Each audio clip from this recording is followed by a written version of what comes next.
All right, hello everyone, and peace of Christ to all of you. I hope my voice coming clear. Please invite your friends.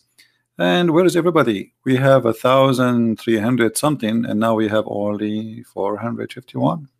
Okay, well, no problem. As we told you, we receive a phone call or call from Dr. Hassan, and he is going to be with us in a moment to share with us how Islam helped him, and he will tell us, he will prove to us how Islam is a true religion. So please invite your friends, and let us see together if really Islam have any benefit, if Islam is true, if Islam, worthy to be called even a religion. Now, for sure, the Muslims, they will say yes, it's worthy, and they have their own reasons, and we got to listen to those reasons and see if they are true or not. So I hope that nobody will call names, nobody will use a bad language. I encourage the admins right away, anyone who use a bad language against the speaker or any Muslim in the chat, please give him a timeout as a warning first time. If you don't listen, then just to block him. We are here to fight for the truth, not to fight with Muslims. Even sometimes, like, I get angry, get upset, but this is not really what I mean, this is normal. You get sometimes frustration from somebody trying to deceive or to lie. But I hope that our guest today is not going to be like that at all. We hope, for that. So let me call Mr. Hassan, who he promised us to be with us now, and we'll go from there.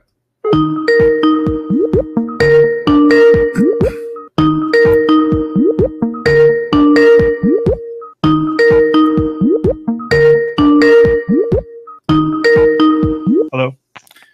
Yes, Dr. Hassan, how are you?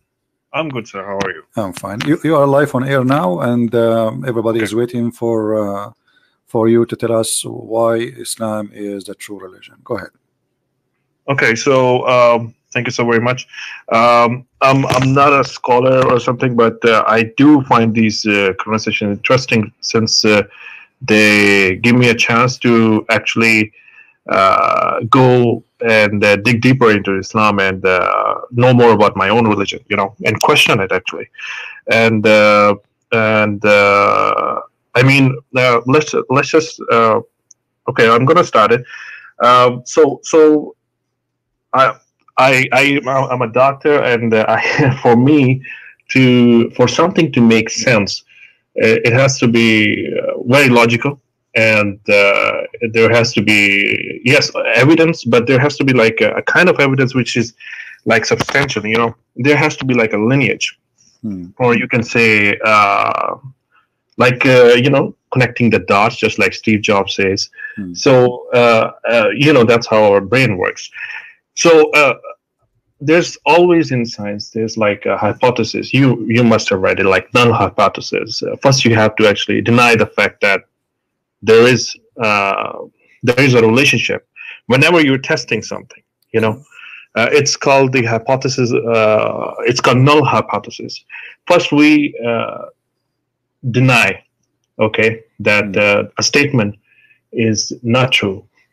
Okay, and if we cannot deny it, then it is true. But I'm not gonna play this trick over here, because this is not like a science experiment or something.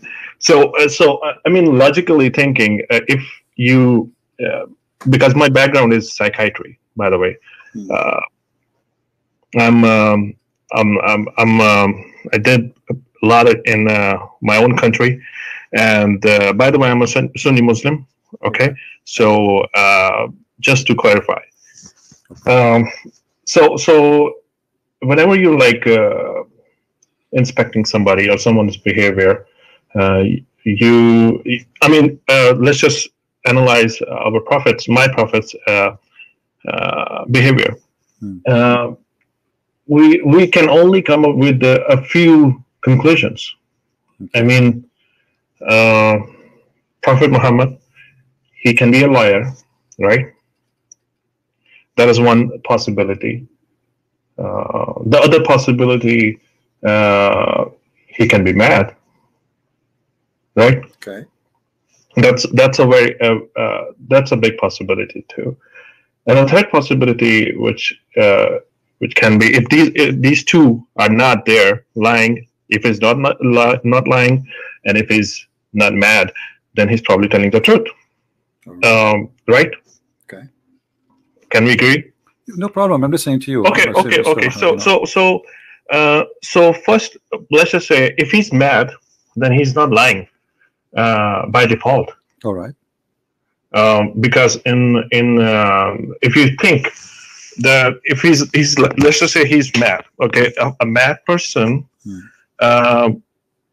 it's like a delusion going on, right? So delusion is like is defined in psychiatry as like a firm belief, which is like a false, but a mad person actually believes that it's true. So he's not lying. If you're mad, correct, he actually believes in his statement. He believes in what he's telling is truth. So he's not lying. Okay. Can I make a comment, Dr. Hassan? Sure. Okay. Okay, I'm going to stop. If somebody he is a Hindu or a Christian or anyone, and he says, like, let us say somebody he's a Hindu. I saw a documentary. I don't know if it's true. They believe that rats is God. So if he believe in that, he's not lying. He believe in a lie. Correct? He's not lying. No, no, you don't understand. If for example, if I'm a crazy person, okay, then for example, a schizophrenic person, okay, they're not faking it. What I'm saying is faking and lying is the same. Is the same thing, Right. A person can be truly a patient, or he's faking it. That's my point. No, I got so lying. I got that point, but I'm saying, additional to that, if somebody he is saying he is a Christian, he believes Jesus is God, is he lying? Or he is believing in that, and that lie, they believe maybe it's a lie. What do you think? Is he lying? We're gonna. Here's the thing, sir. In the Western society, and in actually, I'm not gonna say sorry. That's like the wrong thing. I will say we should carry the same criteria for everybody. Right. If a person claims something like that, we'll carry the same criteria. He can be like, we have to test it. I'm giving you the possibilities. But is it? I'm not sure whether his claim is right or wrong. We have to analyze the claim. All right. Again, so these are like the basic things. I will go with you. I'm listening to you. And you said we have to watch the behavior of the prophet, correct? Either he's mad. No, yes. We have to analyze. If I'm lying, you will find why I'm lying. Why would he? Because this is how we actually diagnose somebody. If somebody is schizophrenic, we have to find all the symptoms. So he's schizophrenic. Dr. Hassan, as long you are, and this is your specialty and this is your profession, I'm really happy to have you. That's because it will be a big help for us. You are just a person who this is what you do for a living, so you know what you're talking about. So based in you watching the behavior of the prophet, how you describe his personality? Is he sick? Is he mad? Is he healthy? What do you think? Okay, yes, I'm getting over there. All right. So they're like, first of all, there are like two possibilities, right? They're both interchangeable. If somebody is faking it, then he's not mad, or he's not a patient, or he's not schizophrenic or whatever. He's not crazy, okay? And if somebody is crazy, he's not lying. All right. So you get my point? He's not faking it, actually. He is actually a patient. He is actually schizophrenic, or whatever we can say. All right. So first, clinically, let's just say if he's lying, okay, that could be the first claim. So it means he's making everything up. Okay. Right? So why? The question arises would be why? If somebody comes to me, I'll give you an example. This is called Munchausen syndrome by proxy. Please ignore my pronunciation. Okay, I always and my accent. I know it's very Indian. I'm sorry if somebody has like a hard time understanding it, but I'm trying my best. Thank you. So if somebody is lying, he's definitely making things up. So there has to be a motive behind it, right? So if you motive behind it, and there has to be a motive. I mean, why would somebody lie? Why would a king? If somebody is rich, he has all the things. He won't ask for the money. I mean, that's like totally acceptable. for example, if for example, if I'm rich, I won't need money, right? Okay. That could be the what would be my motivation? What would be my motivation behind my lying or behind my actions? You can say. So I mean, let's just analyze if my prophet is lying. I mean, what would be the motive? Did okay, he? What motive of liars they have? And like a liar, when he claimed to be a leader and especially in religion, what motive you think he is seeking? Like, give me. Well, it could be. Well, there could be like multiple reasons if somebody is lying. We have to, for example, there's a woman who comes to my clinic, and she wants a leave of absence. She basically comes and tells that my kid is having a problem. You know, that's why I want to stay home. My kid is sick. Actually, she's lying. Her kid is not sick, and basically she's making.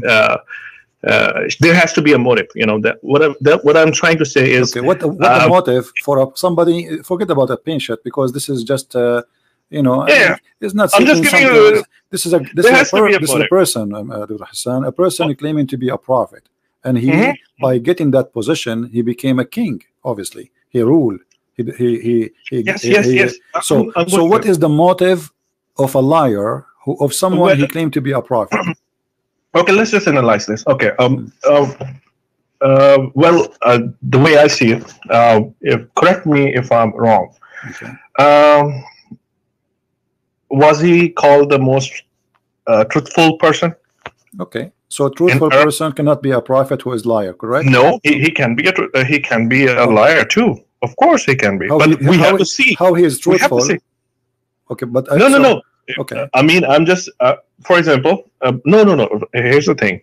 I can be very truthful person, okay, but there has to be a reason for me to lie, you know. So you have to find the reason again. So truthful, but he's a liar. I mean, I don't know how that works. Either you are truthful or you are a liar. You can't be both. No. You can't be both. You can't be. If you're a truthful person, you cannot be a liar. All right. So was Muhammad a liar or he was truthful? I mean, you see the history. You have to see someone's behavior. Okay, help me. How we can see Muhammad history? Okay. You know, like as an example, did Muhammad he ask and he claim that he have the best of material stuff for his benefit as a prophet? As an example, the fifth of the booty and the best of the booty. Yes or no? It doesn't matter. Why? Okay, so he's getting the best. Okay, hold on. So your criteria is that since he's claiming that he wants the best stuff, that's how he is a liar. No, I'm saying if Muhammad is serving God and he is truthful, that everything he do for the sake of God, why he make a verse in the Quran says that Allah told him any Muslim woman she can give herself to the prophet so he can have sex with her? What does have to do with God? Okay, so here's the thing.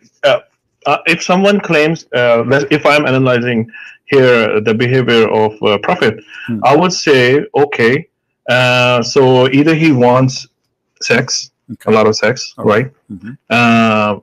Or what else? So he basically wants sex. That's the motive behind it, right? But he have already a lot of women for sex. I mean, he have slaves. I know. Wives. Then why, so why he want? Why he want more? Why would he? Here's the thing. Why would he want more?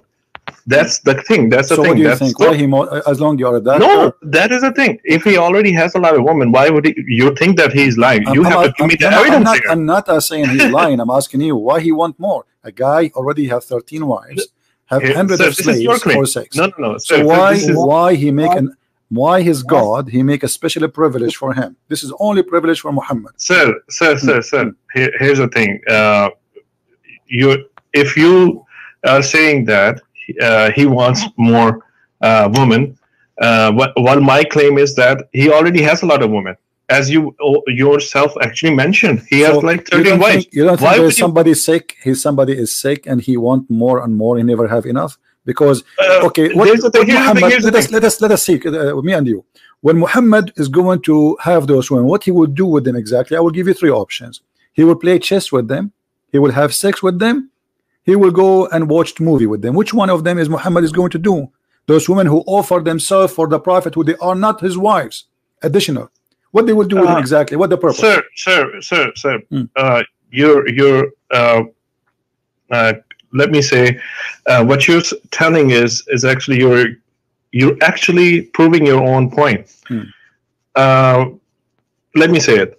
So you're saying that why would he want more women? This is for you to tell me that if he's lying, you have to.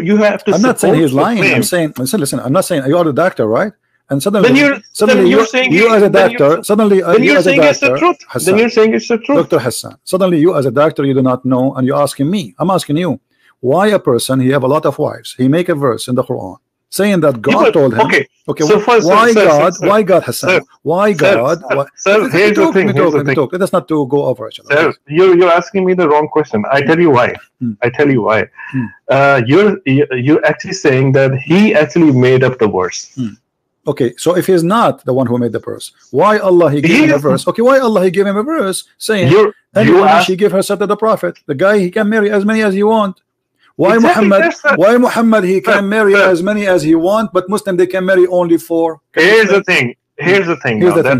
Alhamdulillah, you made the point. You made the point. Right. You're saying, so you're basically judging God with the same criteria as a human being, which is like totally not true, which is totally the wrong criteria. I mean, imagine if you're God, would you like yourself to be made with the same criteria as your servants? I'm not judging. I'm not judging anyone. I'm asking a question. Yes. If Muhammad is a Muslim, is Muhammad a Muslim, or he's a Buddha or Hindu or a Christian? What he is? Is he a Muslim? He's a Muslim. Okay. So why a Muslim? He have a privilege, and all of them is about sex and money. Because God gave him. Okay, but why he's a Muslim? I mean, does that mean that he is? He's a prophet. He's a prophet. Is he above Islam? Is he above Islam, or he is under Islam? Is he above Islam? He's the best of the Muslims. Okay. He's best of the human beings. If I am the best, he's the king of the prophet. Okay, he's the king of the prophet, guys. So if he is the king of the prophet, Allah he made verses for him saying that any woman you want to have sex with her. Yes. Oh, that's you. Okay. Here's the thing. You're saying then you can also actually criticize then why he would be given the highest rank in the Jannah or the paradise. What the highest rank in the Jannah for Muhammad? Jannatul Firdaus. What he would do there? What he would do there? That's none of our business. We have to reach them. It's a surprise for us. It says that he will have the power of 100 men of the people of heaven in sex. Alhamdulillah. Okay. I'll be happy. Okay. I'll be happy. So guys, the prophet of Allah, but not you. It's him, not you. He will have the power of 100 men of the people of heaven, and you will have a power of 40 men in earth. That means the prophet will have the power of 4,000 men in sex. Because yes, he can have it. I tell you why. I tell you why. Why?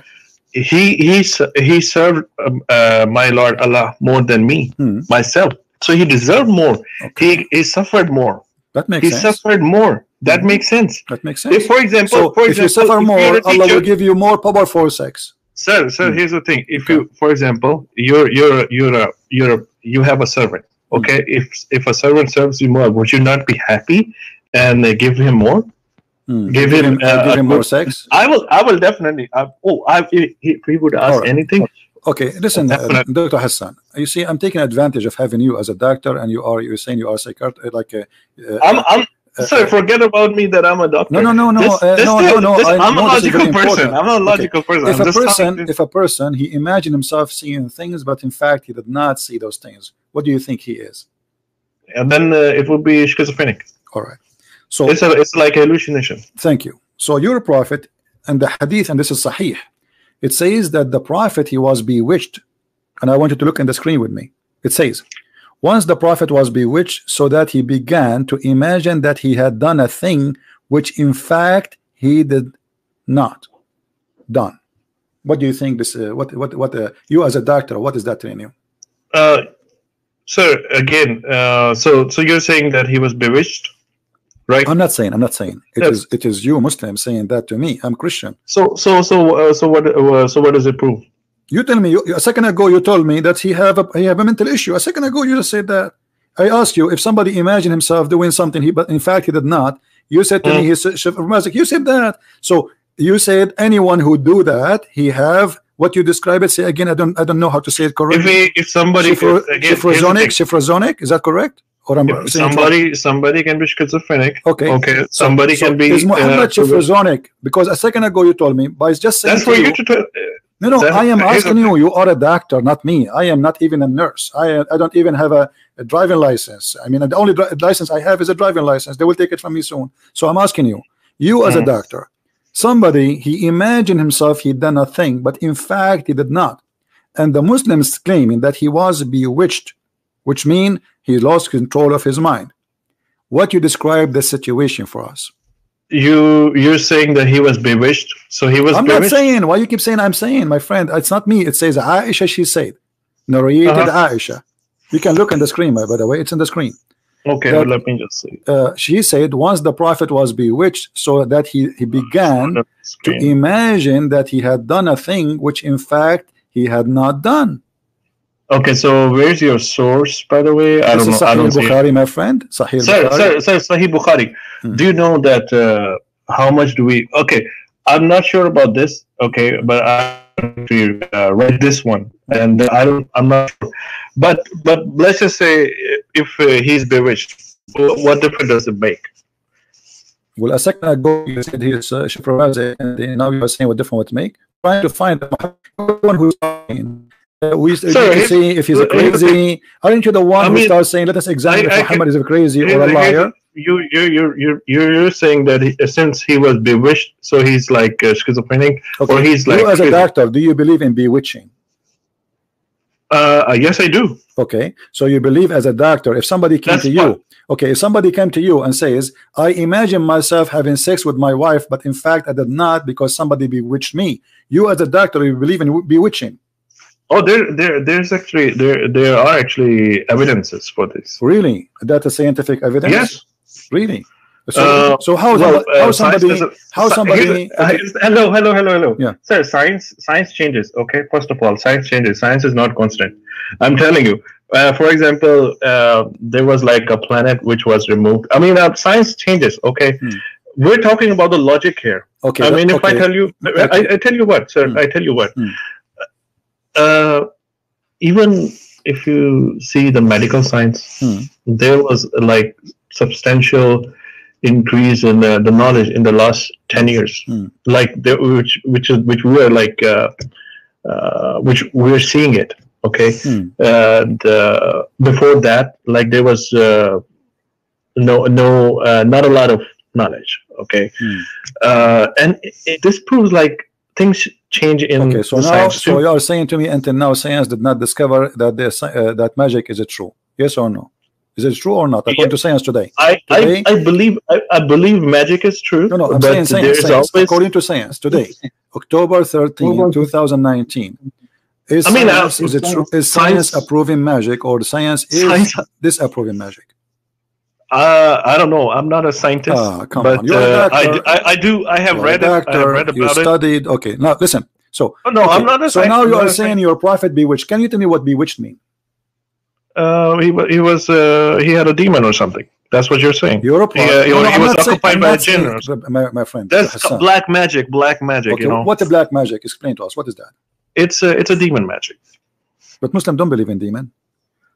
We do actually. No, you believe in genie. Genie is not a demon. Genie is made from fire, and he is a creature. He can even have sex with Muslims. No, sir. We even have like in the studies in the books that we have. What books? We have all the knowledge about the Qareen. What books? I'll give you the reference. Don't worry, I will. Okay. The Qareens and the jinns. Basically the bad jinn is even jinns have tribes, and they can be Muslim, they can be Christian, they can be Jews.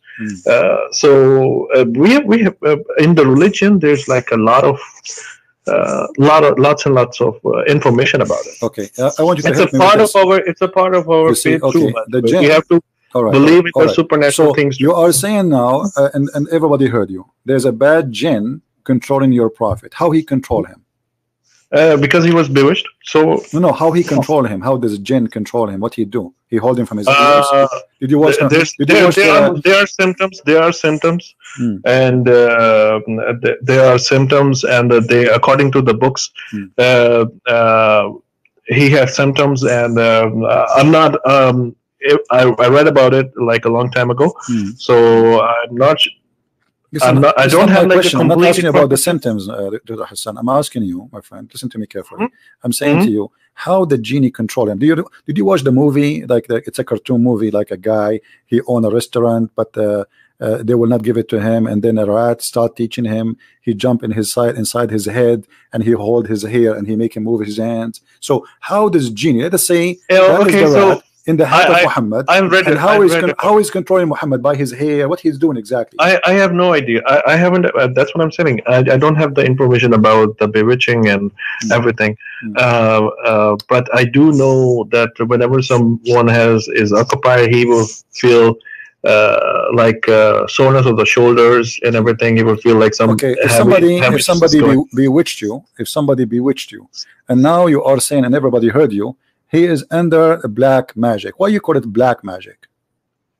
Black magic is pretty. I mean, it's a form of magic. So it's a bad magic. I'm not a sorcerer. It's like something bad. It's something bad. Is it bad? Is that magic bad? It is bad. Okay, who is the one who taught magic? They were like two angels sent by Allah as a test. Their names were Habil and Kabil. Yeah, they were like two angels. It's like a story. And I think I read it in one of our books actually. And they came to Earth. They said that Allah that these. I mean, they were sent as a test. Okay. If they teach somebody the black magic, they tell that this is like a test. You will not be a Muslim anymore. Okay. And if someone learns it, he's out of our religion. You actually have to serve shayateen and basically the bad jinns, and they will do work for you. Yeah, actually, you will do a lot of bad stuff for them too. So this is like a black magic, and the worst form of it is actually where a husband and wife, they get separated. Even I'm telling you, this is what these are the things with what jinns can do. So you are saying to us, Dr. Hassan, as I understand from you, that Allah, he sent two angels to open Harry Potter school in Earth, and the purpose of this school is to teach magic and to make the husband and the wife fight and divorce each other. Is that what you are saying? I'm not saying this. What I'm saying is that black magic can do a lot of stuff. You can. No, hold on. Hassan, isn't you who said that Allah, he sent down two angels to teach magic? Yes. Okay. Absolutely. So who is the one who opened the school of magic to teach magic? Allah. Allah, he sent two angels who have certificate of magic from Allah. Yes. So Allah is the first teacher of magic. He said he brought those angels. He said, okay, who taught the angels? Who taught the angels how to do magic? Allah, probably. Yes. Okay, Allah, thank you. So Allah taught the angels. He made a training for them about to do magic, and then Allah, he sent the angels down to the earth. Yes. And the angels, they open a school in the Babylon Tower to teach people how to do magic. Why? Because there was like a test. It's a test for human beings. It's a test. It's everything over here that we see is a test. If imagine, I mean, if there's no test, there's no reward. So there's always a test. Right. So Alhamdulillah. Alhamdulillah. Yeah. So Allah is making a test by teaching me magic so I can control somebody else. And now the Prophet himself is controlled by magic. I tell you what, sir. Here's the thing. He was this is in our books that there was jadoo or the black magic. It happened to him. I absolutely have. If I would deny it. Yeah, but you see, I'm going with your logic, Dr. Hassan. Yes. Just listen to me a second, please. You just say the Quran. You said the Quran, and this is the Quran saying actually that Allah He sent two angels. Their name is Harut and Marut, and they will teach the man. They teach somebody so he can separate between the wife and the husband. But this is not separating between Muhammad and the wife. Look what happened. Muhammad, none of his wives separated from him. And Muhammad, he started imagining himself having sex, but in fact he did not. So as you see here, this magic is different magic. It's not about really infecting Muhammad divorcing his wife. It's affecting the life of Muhammad to the point you think he's having sex, but in fact he's not. Can you, first of all, there are like two things. First of all, you said that you're basically using my words. Okay, I did not say, I did say that, okay, yes, it can create separation, but there are like a lot of other things that like magic can do. No. You see, the Quran don't agree with you, my friend. You see, it's not you or it's me. The Quran in front of you on the screen, you can read it. Here we go. This is the chapter 2, verse number 102, and this is the verse about Harut and Marut. Are you showing me on Skype or where is it? No, in YouTube. You can open YouTube, all right, and you will see it in the screen.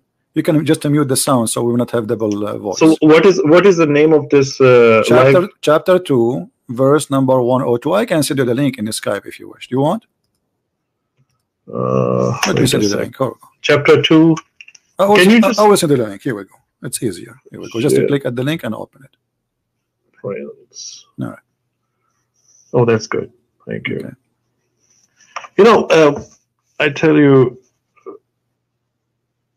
if you're taking my opinion, I mean, we have seen patients. Okay. Screen share. No, not screen share. I send you a link. Click at the chat. Click at the text. Click at the text, my friend. Okay. I send you. Yeah.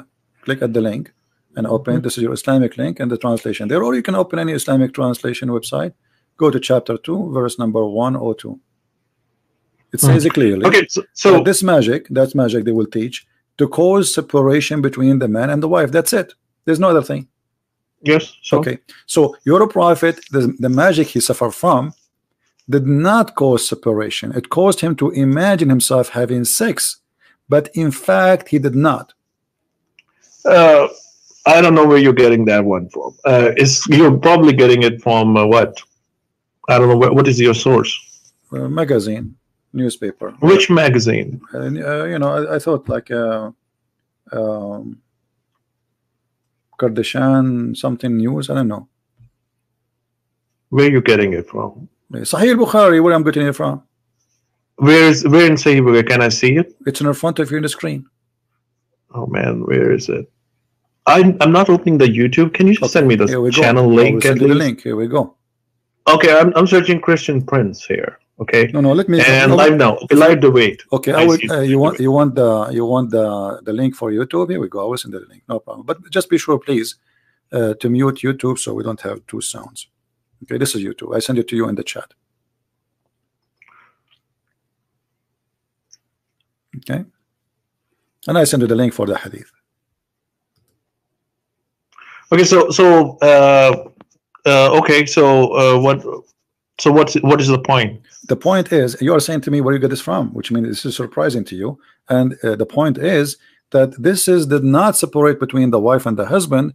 This is deceive the prophet. He controlled his mind, and now the guy is illusion. And you are the one who said to me, you are the one saying to me, he have double standard now. He have double personality. What's your phrase mean?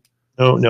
Here's the thing. Okay. I already told you that you didn't listen to me. I said even I'm not sure about this narration where you're getting it from. It probably, even if it's Sahih Bukhari, we Sunnis we don't believe that Sahih Bukhari is like 100% true. My friend, it is Sahih. Well, it's like 70%. It's in front of you. I know it is Sahih. And the hadith report I showed you. I tell you why. Okay, it is Sahih, my friend. It's Sahih. So let us not to play this game. It is Sahih. All Muslims agree about it. It's Sahih. No. It's only 70% that we agree. I can tell you. My friend, I can give you videos of Muslim scholars saying that Sahih al-Bukhari is the most accurate, and maybe 95-97% is correct. I will secondly, nobody disagree about this hadith, my friend. Not a single Muslim disagree. So let me tell you now what's happening. It doesn't matter. It does not matter. You feel now. Okay, now look what you did. Dr. Hassan, look what you did. You are a person who said you study. and you are a person who like to analyze and give a proof. Can you give me a proof that this hadith is not sahih? I can assure you. Okay, listen to me first. What did I say? I said there are. It's one of the effects of the black magic that it will cause separation. I did not say, or even in Quran, if it says that it causes separation, I did not say that it is the only effect of it. Okay, even if we have sexual relationships with the wives, if we told Aisha, Aisha, he got married to Aisha at the age of 53. Even if he had what? 53, he was 53 years old. Yeah, okay. I thought you were saying Aisha, she was 53. No. He was 54 actually. But anyway, okay. And 53, I'm pretty sure. Okay, 53. 1 year will not make a difference. Anyway, so okay, but okay. Why will I'm not jumping. I'm saying that if you rewind my talk, I specifically said this is not the only effect of black magic. Even if we had, what does it prove? He had the black magic. So what? Okay, but when I showed you the first hadith that the Prophet imagined himself doing a thing, so in fact he is not doing that. Okay, what does that mean? Let me tell you. And you are a doctor. Listen to me carefully. The Prophet, he saw an angel squeezing him 3 times, but you just said to me the Prophet is imagining that he had done a thing. In fact, he did not. So how we can trust Muhammad that he saw an angel? How we can trust Muhammad that he heard Quran? How we can trust Muhammad that he saw? I can tell you. I can tell you how. All right. I can tell you how. Okay. So for example,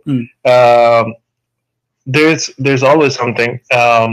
Does he fall in the category of schizophrenia, or he's having visual hallucinations? Or you're saying, first of all, visual hallucinations, there has to be a cause. I mean, you can't be.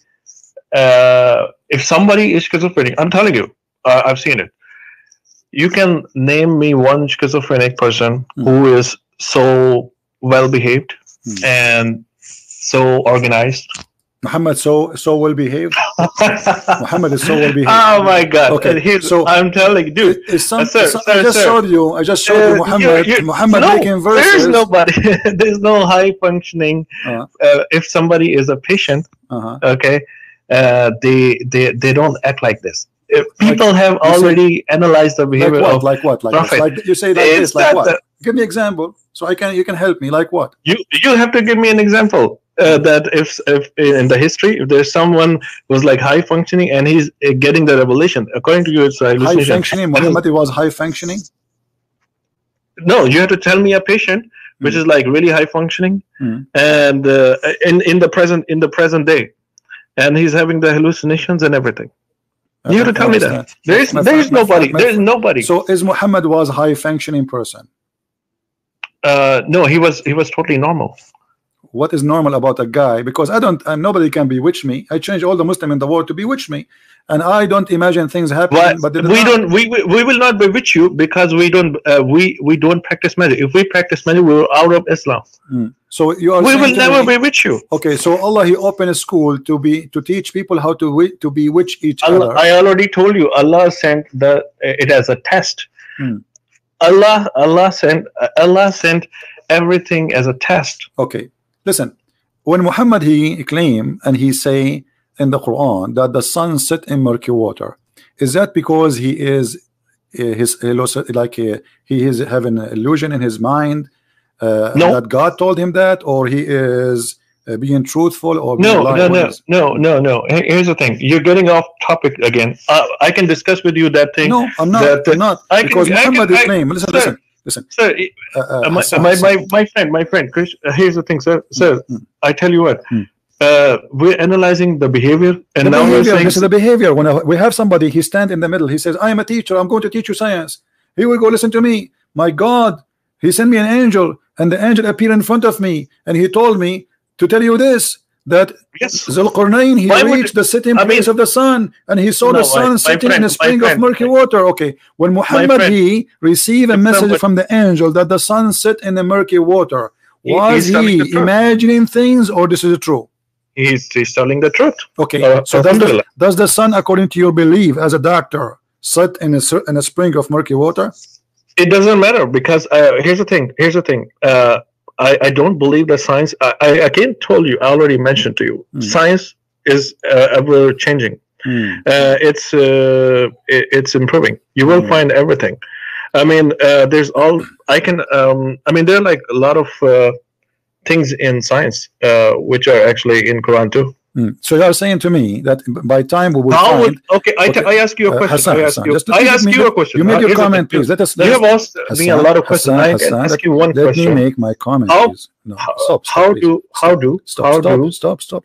Just a second. Okay, sure. You see, you are a doctor. You are not a guy who is self-laughing in the street. Come on. So listen, you just said that science is changing. So are you saying that maybe in 10 years from now we will find that the sun set in murky water? We will find out. Oh, so you are saying this is true, and what we know today is stupid. You know why? You know why I say it? Because if you read Quran, there's a thing in Quran. There's a verse.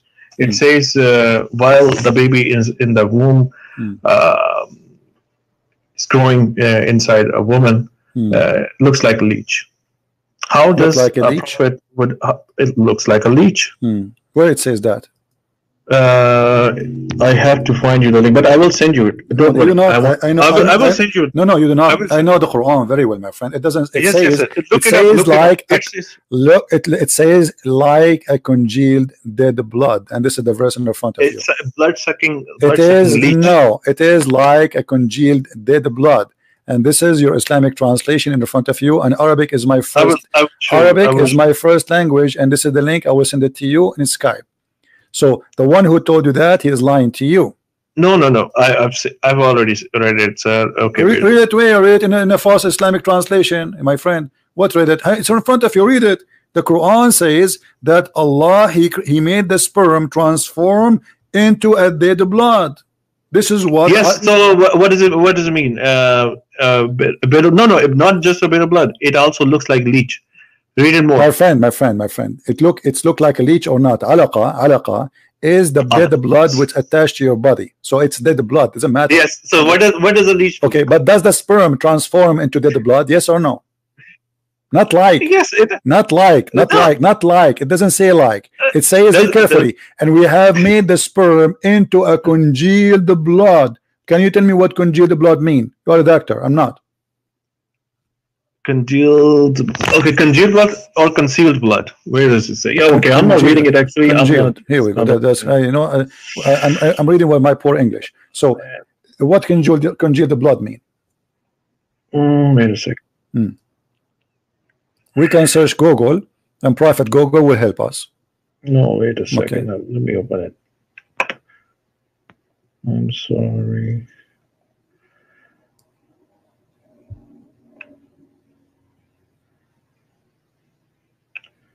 Let me just copy the link and open it up and another tab.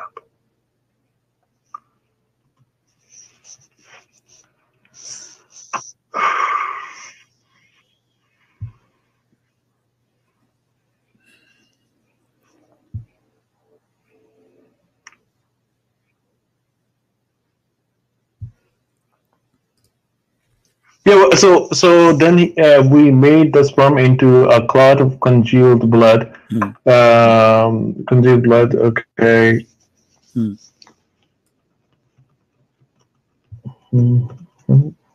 When something called congealed, this may became from. Yeah, it's a clotted blood. That's what you say. It's basically. All right. So do you agree with that? That the sperm of the man will become a solid blood, and that will be the baby.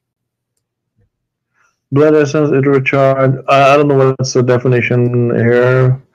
The congealed blood behind his head. No. You go here. See, just search for here. It says here. This is a definition. I just not even. This is doctor website. It says congealed goes. It goes from liquid to solid. Thank you. Yes. So this is a blood. So the sperm transform. You as a doctor, you study medicine. The first thing happened to the sperm, it transformed from a sperm into blood, and this blood is solid blood. Do you agree with that? Here's the thing. Sperm, it fertilizes the egg, okay, and then basically it's like a solid thing afterwards. No. It says a blood. It says a blood. It is a blood. And the sperm will not transform to be something solid. This is false, because the sperm will go inside the egg of the women and will do fertilize the egg and deliver the DNA, and then the sperm disappear. It's gone. That's it. The DNA will unite with the egg, and the fertilizing happen. It's not the sperm will grow, it's the egg will grow. So okay, here's the thing. Sir, let me just tell you. We made the sperm into a clot of congealed blood. Okay. We made the sperm into a clot of. How does a clot of congealed blood looks like? You tell me. You do not know how to congeal. Okay. If you cut yourself, if you cut your skin, off that clot, we made a fetus lump. If you cut your skin, and then the blood is dry in the top of your skin, that is the clot of a congealed blood. Okay, so the sperm does look like a congealed blood, but it's not alive. This is not alive. This is dead. This is dead blood. This is dead blood. No.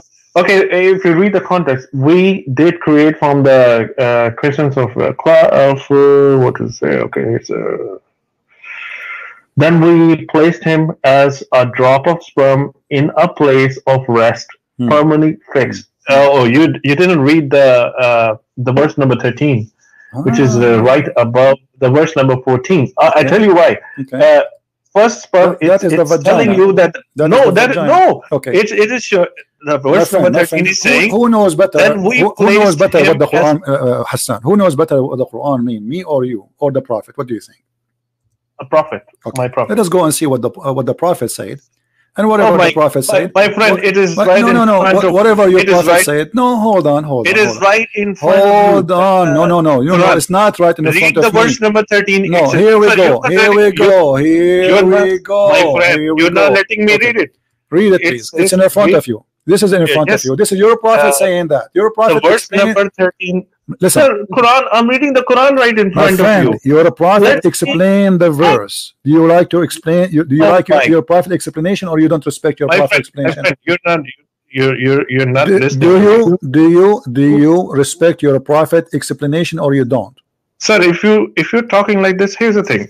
You're not letting me make a point. I totally get your point. Now let me make my point too.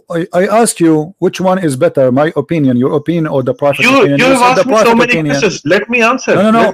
I'm asking. I'm saying to you why you don't want to read what your Prophet said. Why you don't want to read what your Prophet said? I'm going to read it, my friend. I'm going to read it. Just give me 1 minute so that I can explain to you. Go ahead. Let me explain to you. Okay, so verse number 13, it says, then we placed him as a drop of sperm in a place of rest. That is actually the womb. It's already been placed, firmly fixed. Let me ask you, are you sure you're a doctor? Are you sure you're a doctor? Dude, don't, see. Do the sperm go to the womb of the women? Yes. It goes into it says it gets fixed. Where is the egg? Where is the egg? No. Where is the egg located? Do the egg live in the womb? Do the egg live in the womb, or it is outside in the womb and then it moved there? It is that you just said, everybody heard you, that the sperm go into the womb. Do the sperm go to the womb? It gets fixed over there. That's what it's saying. No. You said you are a doctor. You said I'm asking you, please, scientific opinion. Do the sperm go to the womb, or the sperm go to the egg? Is the egg inside the womb before the sperm came to it? I am telling you, if you read the verse number 13, okay, I'm gonna answer the question. You just said, Dr. Hassan. Just let me. You just said that the sperm go to the womb. Yes, I said that. Okay. Let me explain. Do the sperm, according to science, go to the womb? It goes to the egg. And then but where is the egg? Is the egg is in the womb? But you just said, everybody heard you. You said the sperm go to the womb, but the womb is not where the sperm go. No. Here's the thing.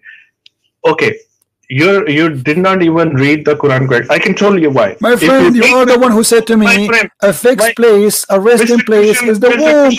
Mr. Christian, you don't let me explain to you. You basically argue a lot, but let me explain. I'm not arguing. I'm trying to understand you. You claim to be a doctor. You're not even trying to understand. And you are saying that the sperm go to the womb. No, just let me finish and then talk. I have not even made my point, and you started talking. You stop in interrupting me. Let me, dude, this is very frustrating. I mean, you think that you know, I know this is your audience. Let me just explain. If you read the verse number 12, what does Quran say? Man, we did create from a, basically it's a cloud. Then we placed him, basically the sperm, in a place of rest, which is, in a place of rest is basically the uterus, okay? Firmly fixed, yes, it is attached, okay? But what the congealed blood here is the placenta. And if there's like and if you know the placental hemorrhage, if you read about it, it happens postpartum, and there's a lot of blood. Yes, it is.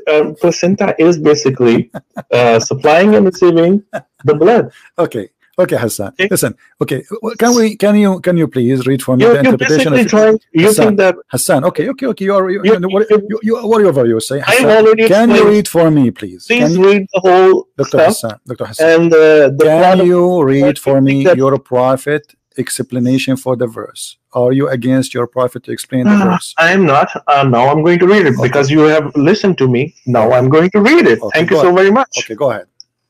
Okay, so where is it? I'm sorry, I actually.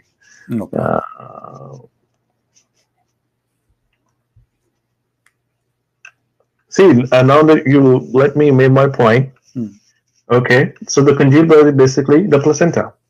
If you read it. No. Yes, it is. It is. No.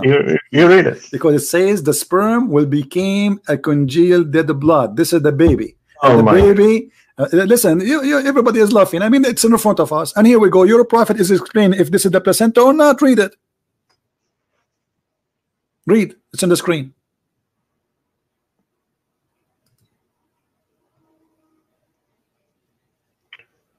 Abdullah ibn Masud.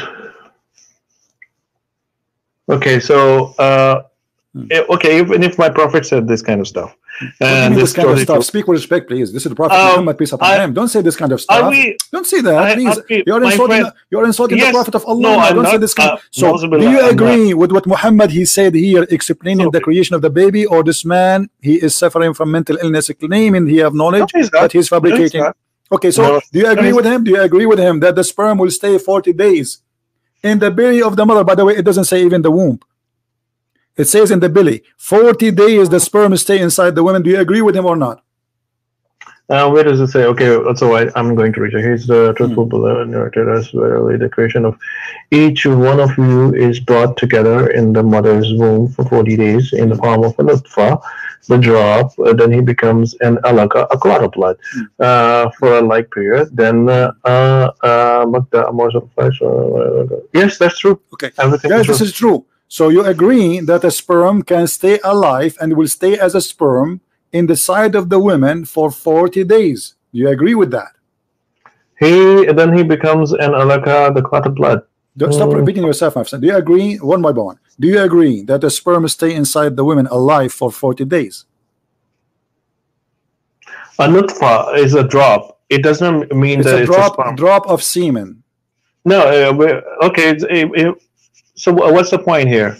I'm asking you, do you agree that the drop of semen stay inside the women for 40 days taking vacation? According to this, yes. Okay, but this is what science says, or this is what Muhammad says? This is what my prophet is saying. According to this, okay. Here's the thing. You as a doctor, if I came to you and I say to you that the sperm stay inside the women for 40 days, I tell you why. What you will say to me? Hold on, Mr. Christian. Let me.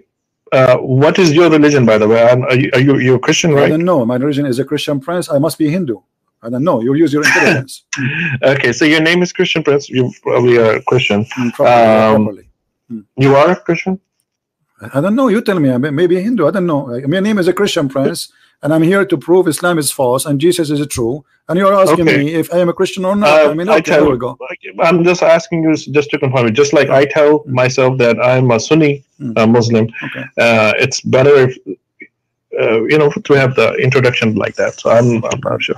Okay, so what you're saying is basically even with the hadith. I tell you how. Hadith is what you read is probably very good. Okay, you read. I said what you read, and wherever did you read your hadith from?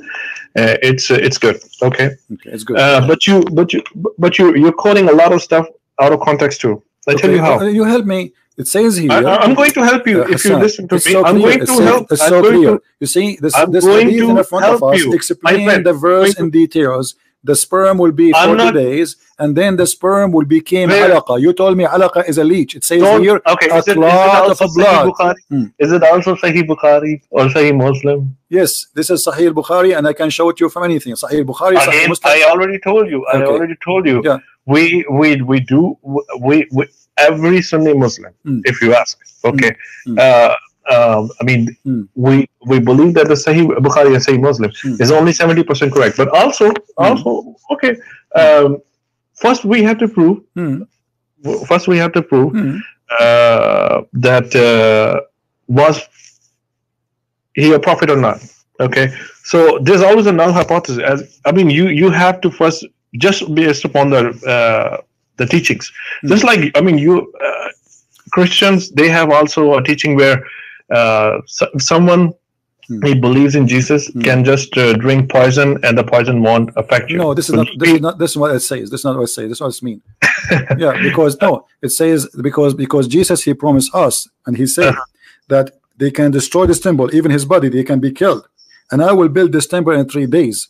So when they say there's no poison, nothing can affect you, that's mean that Jesus promised us that we will have eternal life with him. But you're a prophet who said, as long as you mentioned this, that if you eat 7 ajwa, no poison will affect you and no magic. Is that true? Here's the thing. You're basically talking about the hadith, which are very, again, if I'm going to say Zaif, you're going to laugh. It is not Zaif. It is Sahih al-Bukhari, my friend. It is Sahih. I already told you we believe it's 70% true. Okay, why? There's like a lot of no problem, but you have to prove that this is not a single Muslim. I'm going to put forward my point here. So okay. So when your prophet he came with the knowledge, if you eat 7 ajwa, and no magic can control you, how the ajwa can control the magic and stop the magic? This is if you try it, why not? Okay. So if I try it, that will not happen to me. But Muhammad, he was bewitched, and he is the one who's telling them eat ajwa, but he himself was bewitched and he died by poison. So he's lying. No, he's not. Okay, well, if I say to you, I'm a doctor, my name is Hassan, eat 7 ajwa, and no poison and no magic will affect you. It doesn't mean that I myself. Okay, if I tell you that if I'm a doctor, it means I should never become sick. What's the point? No. You told me specific thing. You told me if you eat this thing, nothing will happen to you specifically. If I tell you, no, your prophet did not say. No, listen to me. Listen, you are not being honest now, Dr. Hassan. It says the prophet said, if you eat 7 ajwa a day, no magic will affect you and no poison. And look, the hadith in front of us, and this is Sahih Bukhari, and this is Sahih. The prophet saying in his element of death, which he died, he used to say, "Oh Aisha, I feel the pain which caused by the food of I ate at Khaybar. At this time, I feel as if it is my aorta is being cut off." So from what? From that poison. So your prophet himself, he is eating ajwa, and yet he was poisoned. Where does it say that he's eating ajwa? So he's teaching you to eat ajwa. So he's dude, I teach a lot of stuff. I teach a lot. It doesn't mean that I show you antibiotics myself. If I show you your prophet eating ajwa, what you will say? Is that okay? So what does it prove? You are the one saying to me what that prove? If he's eating ajwa, so how he is saying if you eat ajwa that will not affect you, no poison and no magic? It will protect you. Yeah, sure. Okay, can we like have a date with you and next week you open the camera and you take rat poison and ajwa? That's what I'm telling you. Here's the thing. No. Here's the thing. People taking ajwa and then they, if my prophet is saying it, that's true. Okay, listen. So what we learn here that your prophet is teaching his own fiction science that a baby, first he is a sperm, and the sperm became a dead blood, and this sperm stay inside the women for 40 days. And you as a doctor, you confirm that this is true. Just no, I'm saying again. Last time when I mentioned you, Hadid, I tell you what. For example, I already told you that we believe that 70%. You start quoting the stuff. Okay, you know, Hassan, just to make it simple. You see, our talk is about you proving to me Islam is true, and you mentioned to me that the Quran have science. Can you show me? I'm not going to pick up my. I'm not going. Listen, my friend. I'm not going to pick up. Asking me the questions. You don't let me prove it. Hassan. No. Now I will give you. What do you mean? No, you don't. Look, okay. No, you don't. I will give you the mic. And I want you. You are the one who mentioned, everybody heard you, that there is a science in the Quran. There's a science in the Quran. Can you show me one example of science one by one and see if it's true or it's a lie? I will tell you everything. But my focus over here right now is to give you the opinions about the prophecies and the stuff, like which actually the topic here is proving that basically Muhammad sallallahu alaihi wasallam is a prophet or not. Okay, I mean, I'm giving you some rational stuff that I think, okay, and I believe, okay. But isn't this a prophecy? When Muhammad, he says that the sperm stay inside the woman for 40 days, he prophesied. My friend, here's the thing. Are you going to let me speak, or are you going to ask me the question? We're having a conversation. It's not only you speak. You're not. Of course, you say Muhammad have a prophecy. Isn't it? This is a prophecy when he prophesied. When I say to you and I claim to be a prophet, again, you keep on repeating the same point. Okay, you keep on telling me the same.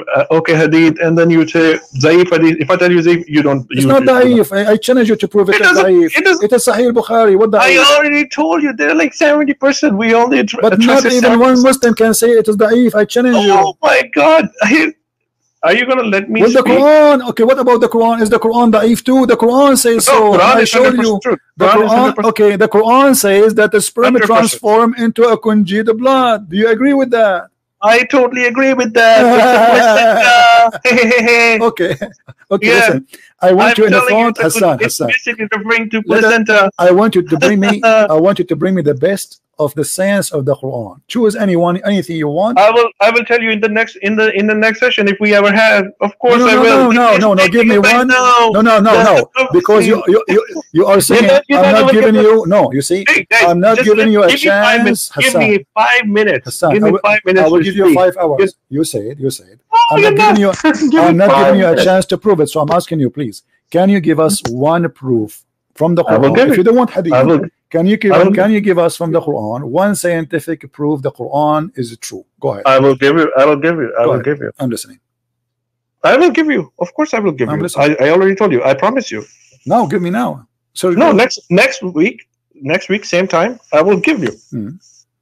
How about that? What about now? I promise you. I'm not gonna run away, dude. I'm not running away. All right. I'm here. Let me just complete my discussion. Let me just make a few points. Let me. If you want to interrupt me, that's fine. Okay. You can ask me the question. Go ahead. I'm listening. Okay. So let me just tell you why do I believe, and then you can say, okay. Then you can raise let's have a civil conversation. Okay. So first of all, so the way. If somebody is lying, there has to be a reason why he's lying. Okay, he was he was called the most truthful person till the age 40. By who? By the people around him. By the whole earth. Where it says that? Muslims and Muslims, Christians. That's a very good question. Muslim, Christians, Jews, everybody. Okay, show me the Jews and the Christians who says that Muhammad is the most truthful person. Go ahead. It's in the books too. Where? It's in our Sunnah and Hadith and everything. Okay. Okay. Just write down you can definitely dig it. Let me Hassan. My friend, let me just make a few points. No, just because you just said something. You uninterrupted for like said something. 4 minutes. 4 minutes. 4 minutes. Okay, I will take it now. Time me. Okay. 4 minutes. So the first thing is that was he called the most truthful? He was called the most truthful. He was like people would actually give him the things that they would know that he won't steal, or So, and was he born in a modest and very highly respected family? Yes, he was from Quraysh and he was highly respected. So imagine somebody who has not been called a liar till the age 40, and when he made the claim afterwards, then yes, people would say either he's a liar or there's like a magic going on in him, and or he has gone crazy. All these kind of stuff, they came later. So, but it doesn't make any sense. If somebody is already rich, people also offered him. That's like a known fact, that his uncle had keys to the Kaaba, because a lot of people claim that, or now people accuse him that he wants the power. That's why, and the Kaaba was the most respected place at that time in that part of Arab. And also, Arabs, they did offer him money and women. You know, that you could just take this stuff if you want this, you know, but get off your claim. And what he was claiming was to worship one God, Allah. Okay, that's it. That's like, and he said the God of Abraham, basically the Jew. That's what he said actually. And I mean, he could have anything. And then he was married until at the age of 25, and then he stayed married to the one woman till the age of 40. Okay. I mean, if someone wants wives and the money, I mean, imagine why would he or she would stay modest and like this, or you know, till the age of 40, and then afterwards he would start preaching. You know, it doesn't make any sense. Okay. He could have gotten married to younger people, you know, even at the age. And also, when he was offered, he didn't take it. He said, "One God, okay, Allah." And then he married to Aisha at the age of 53. I mean, guys, what I want to say here is that he married Khadija at the age of what? No, Aisha at the age of 53. Okay, let me ask you. You said something. You said something very important. Give me 1 minute. You said something very important. Just write everything guys, down. 1 minute. Give me one. Because you said 5 minutes ago, and now it's 5 minutes gone, and my silence. I'm listening. No, okay. 5 minutes are not gone. I'm timing it right in front of myself. Okay. Hello, I'm timing it. I spoke only 1 minute or 15 seconds something. Okay, so he married Aisha at the age of 53. Okay, so I mean, if someone, I would say, I mean, he made a claim at the age of 40, 41. So if someone, and when he was offered, he didn't take it. It doesn't make it. It's a lot. There has to be a logical explanation. And if you see, libido always goes down. You said 1 minute, Hassan. Okay. Can I talk? And also, I mean, can I talk? Hassan, can I talk, please? Hello. Please, can I talk? Because 5 minutes is over from a long time. You said 1 minute again. You say 1 minute, and you keep talking. Can you talk?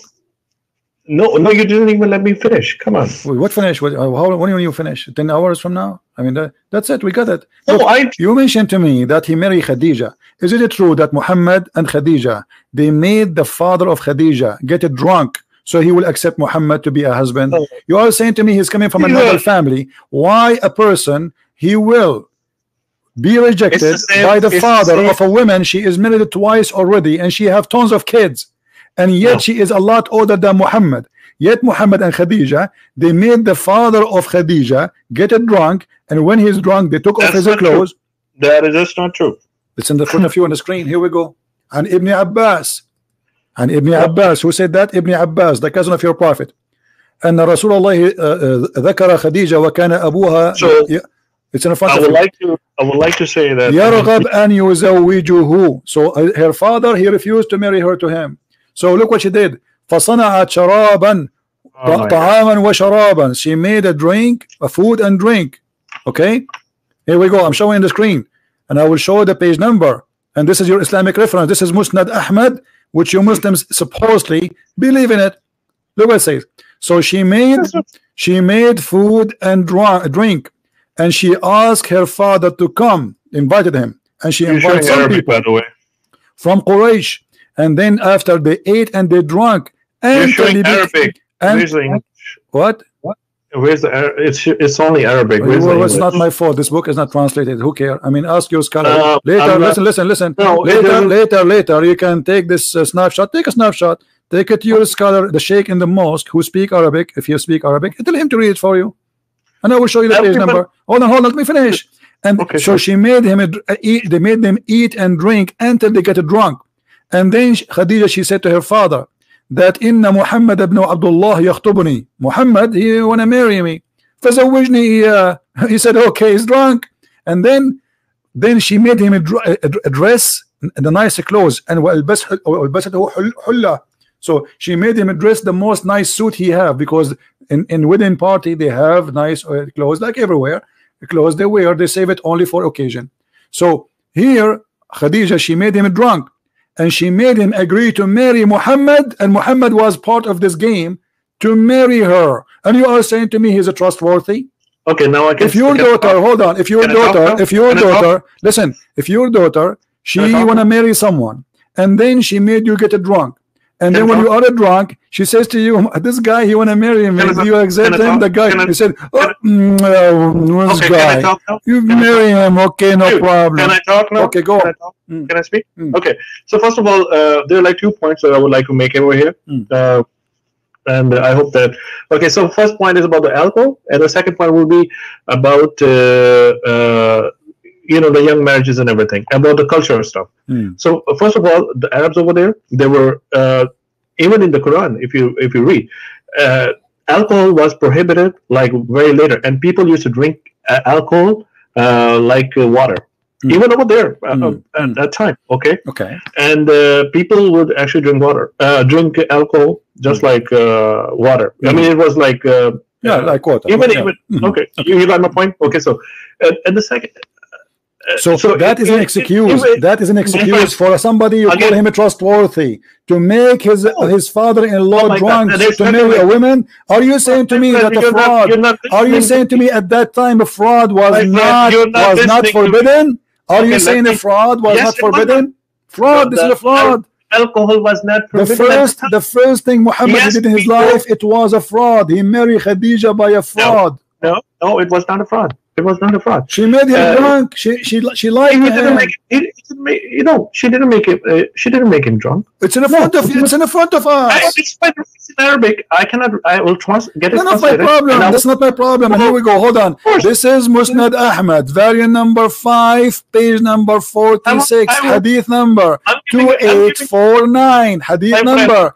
Listen. Hadith number 2849, Musnad Ahmad, volume number 5, page number 46, and you take a snapshot as we showed you in the screen, and you can take it to your sheikh, and I challenge any Muslim to say I'm lying. Okay, now can I have 1 minute? Sure. Okay, so first of all, the alcohol thing is it's cultural thing. Secondly, if you know, prophet, there are a lot of people who actually say that he married a younger woman at the age of 53. First of all, the libido level falls, and why would somebody marry at a later age after 50 to a younger woman? Because she's rich. I'm talking about the Aisha now. I'm talking about the Aisha. I will definitely. Okay, how young Aisha was? Guys, she was what, 6 or 9? 6. Why somebody he marry a girl? She is 6. No, I told you 6, but he got her in the house around 9. Okay, let us say no intercourse. He married her at the age of 6. He have intercourse at the age of 9. Okay, why a man at the age? And you are the one who said 53, not me. At the age of 53, according to you, why somebody at the age of 53 he marry a kid? Let me talk now. All right. Let me talk now. All right. Can I have 1 minute? Sure. 1 minute. You will not interrupt me. No problem. Go ahead. Okay, thank you so much. Promise me 1 minute. 1 minute. Okay. Oh yes, 1 minute. 1 minute. Okay. You always interrupting. Just give me 1 minute. No. Okay. So first of all, if it was not a culture now, people would have objected it. Okay, and if his father himself is giving his daughter to a pious man, then definitely it was an honor. And if it was me, I would have also done the same. I wish it was me. Secondly, if you even in USA today. Even in USA today, there are. I'm talking about the first world country, USA. There's a community in Kansas or someplace. You look it up, Google it. Okay, they still marry their daughters off at the very young age. Okay, to the older people. Okay. I mean, it's a culture thing. Here's the thing: why is the slavery? I'm going to talk about a little bit about slavery. Thank you so very much. My time is almost up, but let me make one point about the slavery too. People, this slavery was not even prohibited in USA till a long time. I mean, it was like last century or what? I mean, people were carrying the slaves in Christianity, in Islam, in Judaism, everywhere. It was a cultural thing. Are you done? So, the point was about your mate is done. Yeah, okay, my point is done. Thank you. So, we can talk. Okay, so now I'm going to ask you as a doctor. Very brief, and I want to ask you as a doctor. I will give you the mic back, and I will give you 2 minutes, not 1 minute. What make you keep saying there is some they marry children, etc. Okay, what make a person at the age of 53 who was married to a rich woman, she is a lot older than him just because she is rich, to marry a child at the age of 6? What the benefit of this marriage? Go ahead. Okay, can I talk now? Okay, so first of all, you're saying you're claiming that he married her because of the money. Okay, and actually, that was not the case. She was a pious woman, and he himself was also rich, by the way. If Muhammad was rich, but she was richer than him, but he was also himself very rich. His uncle had the key to Kaaba, and Kaaba was even in Arab today, Kaaba is also considered as is always been considered as a sacred place, if you know. Okay. So if you confirm with the books, you will have a better knowledge and like a wider perspective about what was going on, and you'll see the bigger picture. So she was richer, yes, but he himself was also belonged to a very noble family, and all the people would call him a trusted person. I mean, very trustful. As I know that Ali ibn Abi Talib, he was a very poor man. What are you talking about? And no, as I know, your prophet, he used to very noble. He used to eat lizard because he had no food. As I know that your prophet, he used to put a belt around his stomach because he was hungry. So now listen to this. Okay, let me ask you. Okay, you're gonna talk now. I'm not gonna talk. Your time is up. You know. Yes. Okay. Please talk. Let us go back, and I will make it simple for you. Yes. If I saw a guy in the street and he is married to a widow, and I say to him, "What did you marry?" He say, "A widow." I say to him, "Go and marry a child is better." What do you think about such an advice? You're jumping to you were making a claim about the money stuff. Okay, I'm not talking now. No, I'm talking about let us stay with focus with the age of girls who we can have sexual relationship with. If I advise a man to get rid of his, because he is married already to a widow woman, and I say to him, "Why you didn't marry this widow? Why you don't marry a little child?" Yes, what do you think? I can explain. I can explain. Go ahead. Hello. Thank you so very much. I will have 2 minutes. Okay. Go ahead. Can I have 2 minutes? Sure. I will start. Here we go. Diamond is starting. So again, now I want to address the issue of the hadith. Here's the thing. In hadith, it's always and it's most of the time actually the way I see it, and also a lot of other people see it, is always subjective. Here, the point is that, for example, I'm giving you an example of a different hadith. There were like two companions of the Prophet, and they came to him. They were both fasting.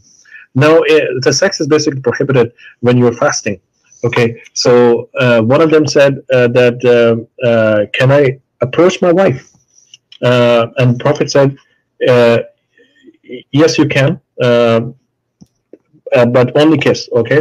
And the other person said, can I approach my wife? Can I kiss my wife? Basically, they kissed my wife. And Prophet said, no, you cannot.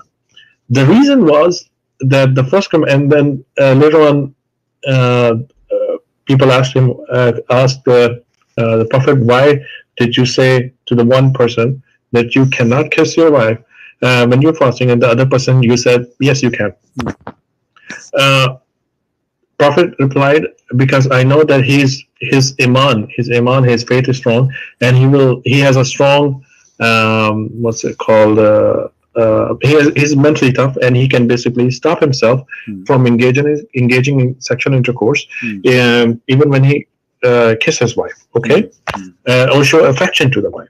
And the other person, he's weaker in his faith, and if he goes even closer to the wife, okay, he will definitely engage in the sexual, because his faith is not that strong. Okay. So my point here was that like different narrations, different commandments for the same question. Okay. Now I'm going to come to is over. your point. 2 minutes. 2 minutes. Just let me ask you. The Quran, as long as you are talking about sexual control. Okay, I'm going to come to your point. The Quran says. Let me ask you. The Quran says, why the Quran forbid Muslim men from having sex with women have their period? Do you think this is good or bad? You cannot approach your wife if she have her period. Why the Quran says don't get close to the women who they have their menses? Is that good or bad?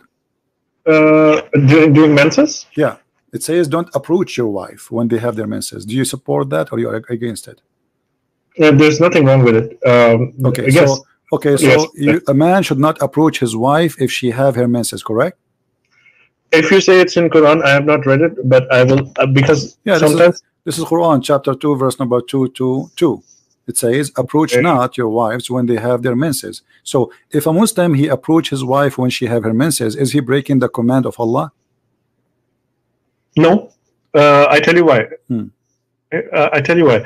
If I as a Muslim and there are like things in Quran which are like said as it is prohibited for you, okay, and then there are things it's better not to do it.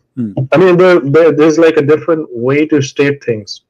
If I drink alcohol right now, it won't make me a non-Muslim. It would make me a bad Muslim. But you are breaking the command of Allah, correct? I know. Okay. I know. So the question I'm trying to make a point here. Yeah. Let me give me like 15 seconds.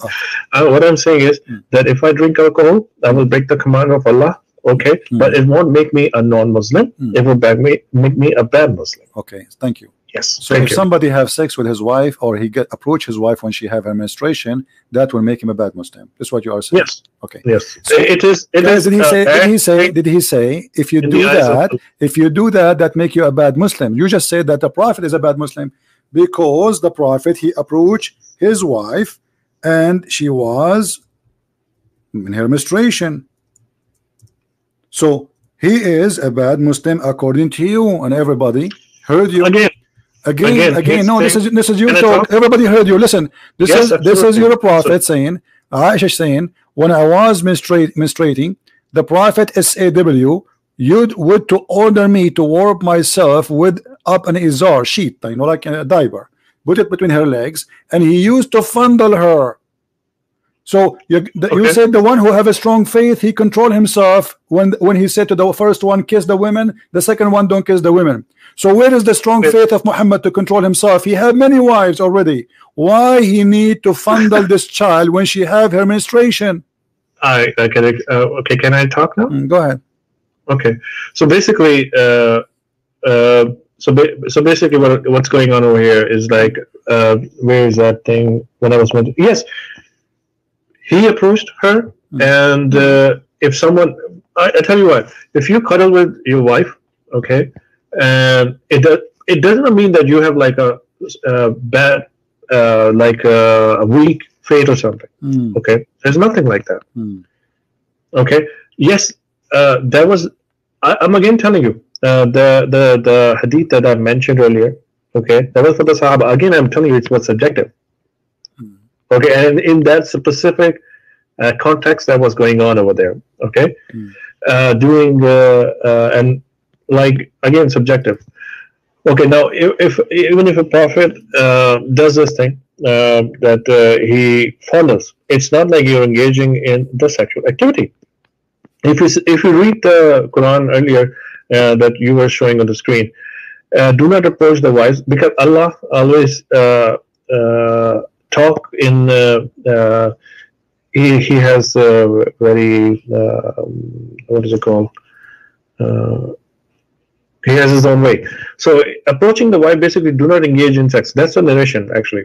I can assure you this thing. Okay, if you read it, basically do not engage in sex while menstruating. Okay, but you can fondle. Of course you can fondle. What fondle mean? Explain to us what fondle. Basically you can hug the wife, Okay, it's there's nothing wrong. Fandal is hugging the wife only. So why she have to put something between her legs? What do you mean? Where is this? It's in the front of you. It says he ordered her to put an izar, a diaper, over her private part, down her waist. Oh, okay. So I tell you what happened. What you can ask me that. Now let me explain. Thank you. So basically the thing is, Prophet said to wrap yourself around the waist, okay, so that he would not engage in the sexual activity, okay. But you can have. Okay, I'm going to. So basically, you can have the funneling and everything, and where a male can actually enjoy with the wife, but would not engage in the sexual activity explicitly, okay, specifically, but can do everything else, which is like cuddling and kissing and everything. I'm talking about this thing, okay? So this is what. So a prophet said, okay, wrap yourself so that he would not approach that area of his wife. Okay, so he specifically said wrap like so that he azar band is called azar band, so that basically that part is tightly closed and he would not engage in the sexual activity. But there's like a lot of other things. I mean, for a male to enjoy, it's not just like the penetration thing. You can actually enjoy your wives in a lot of other ways. So it's not prohibited, but yes, engaging in the sexual activity during menstruation is considered. I am the one who asked you if somebody approach his wife in any way when she have her menstruation, is that wrong? He said this is not will make me a Muslim, that will make me a bad Muslim. And this is sexual. This is sexual. It is sexual. This is not kissing. This is sexual. This is why he is fondling her. And actually, it's used even the same exact word in the Quran. Yubashiruni, fayubashiruni. The word in the Quran, don't do mubashara. Here we go. Yes. Okay. Absolutely. So you cannot do that. You can't even get close to them. Don't approach them. Don't even get close to them. فَلَا تَقْرَبُوهُنْ. Don't even get close to them. So how a prophet of God? He tells the Muslims in the Quran, don't get close to your wives. Don't get close to your wife. And you can open any translation. لَا تَقْرَبُوهُنْ. Don't even get near them. And yet he ordered his wife to put a sheet between her legs so he can play with his private part with her. Okay, can I explain now? Go ahead. Okay, thank you. So basically, Quran also tells that you can approach your wives, and in Arabic it's like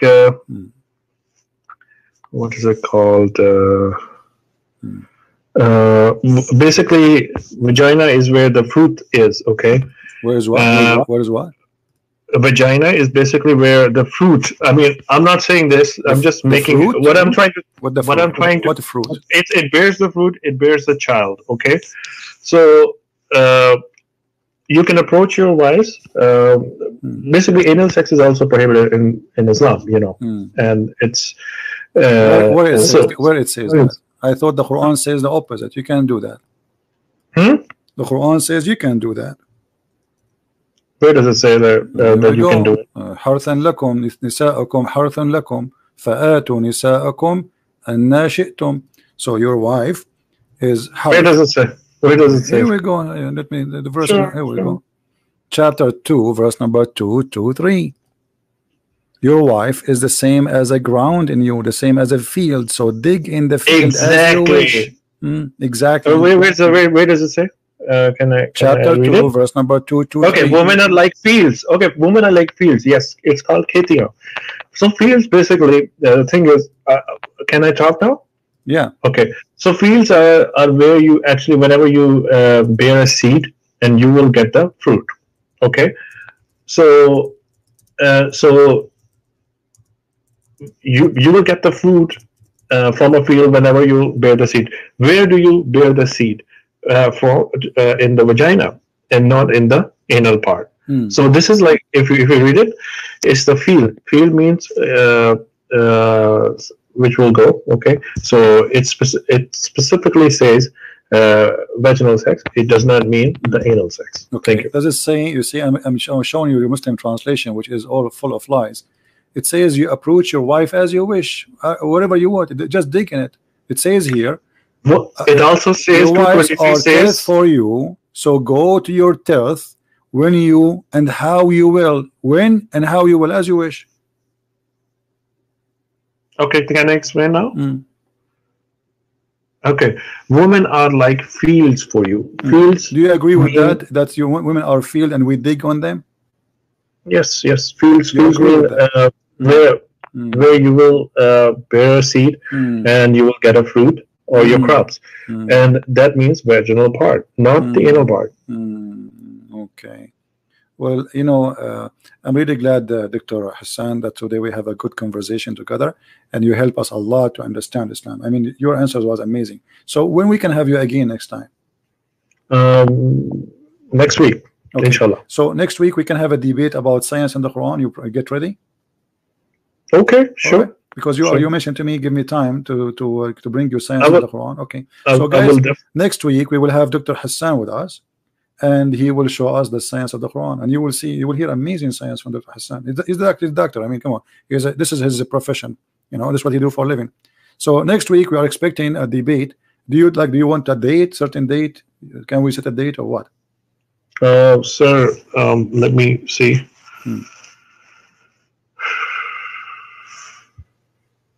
Okay. So it's 20th. Okay.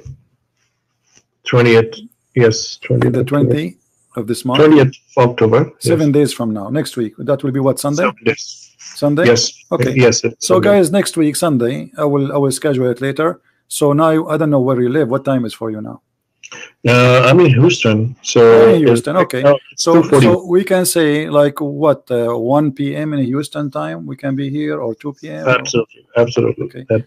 I will send you a link for it when it's ready, so you can follow with us and you can join us. So guys, next week, next Sunday, we have Dr. Hassan, and the debate is about science in Islam, science and the Quran, and Dr. Hassan will help us to understand Islam. I will try my best. I will try my best. Thank you, Dr. Hassan, for being with us. Thank you. And good to have you. Thank you. Take care. Okay. You have a good one. Thank you. Bye.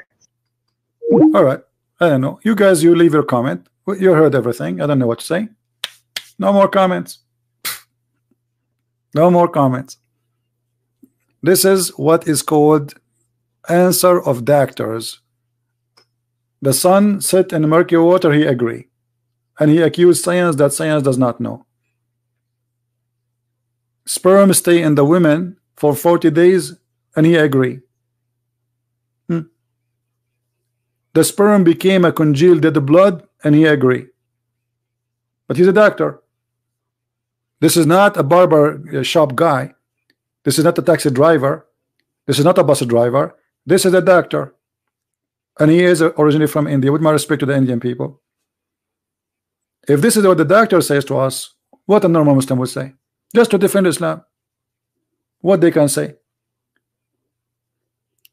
Watch the debate from the beginning. It's going to take some time before it's loaded from the beginning, and please don't forget to download it and share it with your friends. All right. Now, the previous debate, the previous video, I put it in a private, but still the chat is running there. I don't know why, but it's not important. Later it's going to be posted in different channel, so you will see it. I want to say, guys, thank you for being here. Did we have a good time? Did we have a good time? We have a good time. Wonderful time. And you make a decision. If you are a Christian, if you are a Muslim, if you are a Hindu, if you are an atheist, you heard from a Christian prince, you heard from Dr. Hassan, who is a psychiatric, I will never go to Dr. Hassan if something happened to me. I'm telling you from now. I prefer to stay crazy, because Dr. Hassan, obviously, with my respect to him, he will make me more crazy. I will go to his clinic. He will tell me that the sun set in murky water, and the sperm stay inside the women for 40 days, and the sperm transform into dead blood. So before you go to Dr. Hassan, maybe you are crazy. After you go to Dr. Hassan, you are professionally, officially crazy. No comment. Thank you for being here. Thank you for your support. Thank you for inviting your friends. And I hope if I can go live on air, maybe tonight, I don't know. I mean, this religion driving me crazy. And you know, if I want to marry a woman in one day and her father don't want to marry me to her, it's not a fraud to make the father get drunk and tell him that you married me to her when you are drunk. It's not a fraud, my friend. This is good. This is the trustworthy behavior. This is a good person. And why at that time, brother, alcohol was not forbidden? But we're not talking about alcohol. We're talking about a fraud. You see the logic, how they try to, I don't know. Again, leave your comment in the text, in the chat, in the text after we finish, and tell me what do you think. And please just don't avoid using bad language. Don't call people names. Say what you think about the topic. Don't attack the person. Let us be people who speak with respect and love. And we love the Muslims. And I pray that Hassan, he will watch this debate again, and he will see why Islam is bad and why Islam is wrong. From what he said, he was doing his best to defend a false religion, obviously, and he was willing to sacrifice his degree just to defend Islam. As simple as that. He could not defend Islam by being doctor. He have defend Islam by saying science is wrong and science is full of fictions. That's what he said. Thank you for being here. May the Lord bless you all, and we see you soon again. Christ is Lord, Islam is false, and we see you soon. Take care.